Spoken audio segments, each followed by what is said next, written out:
Hey guys, let's make this whipped cream cake. So first off, I started by wearing my gloves, and then this is my sponge cake size 10 heart shape. So I'm removing the parchment paper. Up to now, I still bake my cakes with parchment paper. And if you know you are baking your cakes without parchment paper, I believe you should do so. If you are doing a whipped cream cake, what I put on that board is glucose syrup. Unlike when you are doing your buttercream, you put butter on the board before putting your cake. But since it's a whipped cream, you cannot put whipped cream, okay? So you have to use glucose syrup to glue the cake to the board. After that, you want to make sure that you put your dowel rod or your skewer stick, depending on how large the cake is. If it's a cake that another cake is coming on top, that is a tier cake, okay? But if it's a cake that no one is coming on top, then you can probably use a skewer stick. And my initial plan for this cake was for me to chrome coat. Chrome coat simply means for you to apply whipped cream or buttercream to a cake before the final decoration. But seeing this cake and seeing that it's a whipped cream, I just changed my mind. So that's why I'm decorating from the up. Like I'm starting from the up. That is what you do. Okay. Now, one thing I always say is cake decoration is quite easy. If you put your mind to it, you will achieve it. So just continue like that. Continue to smooth your cake evenly. And here I'm just taking enough whipped cream to make sure that it goes round. You know that I'm not chrome coating. So you want to make sure that you carry enough whipped cream so that the cake crumbs does not show. That's the essence of taking enough. Do you get?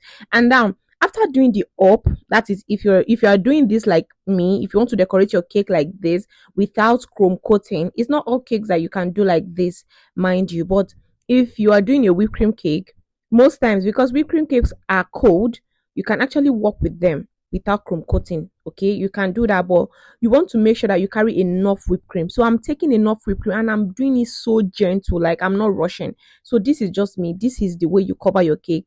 After the top, you come to the middle. From the middle, you go to down, and then because this is a heart shape, that is what I'm doing. So after that, you want to smooth your cake to make sure that you are having all the nice shapes and everything. And it's not the first time you smooth it that you will get it. Okay, you will smooth again and smooth again and smooth again until you get your cake. So anytime you smooth and you see any hole or any places that needs for you to fill it up with buttercream or whipped cream, please do fill it up. That's the essence of this. So guys, now the next thing you want to do is after you fill it up, you come to your edges. The edges should be the last. Whether you're working with a whipped cream or a buttercream, the covering is the same. Okay, it's the same covering, different texture. So you start by doing the edges last. When you are satisfied with the body of the cake, that is when you do your edges, and then you pipe it. Okay, so what I'm just piping a simple design. This is a reverse shell design with my whipped cream and my piping bag. So you pipe that on top depending on the design the person wants. After you finish that, you can also decide to go down of the cake. If the down of the cake has any design, you can also decide to put that. You continue to design it according to what your client sent you. And mind you, please do not ever do what I ordered versus what I got. So this is the video. This is how you do your whipped cream cake. And this is just me putting the crown. The crown is not edible, but it's for decoration and to beautify the cake. And then we have put every other thing that we need, and this is the outcome of our cake. That other one there is a sprinkle. So this is the final result of the cake. Hope you learned something. It's a link on how to do your whipped cream. I've already posted the video. It's just for you to go and watch it and learn something.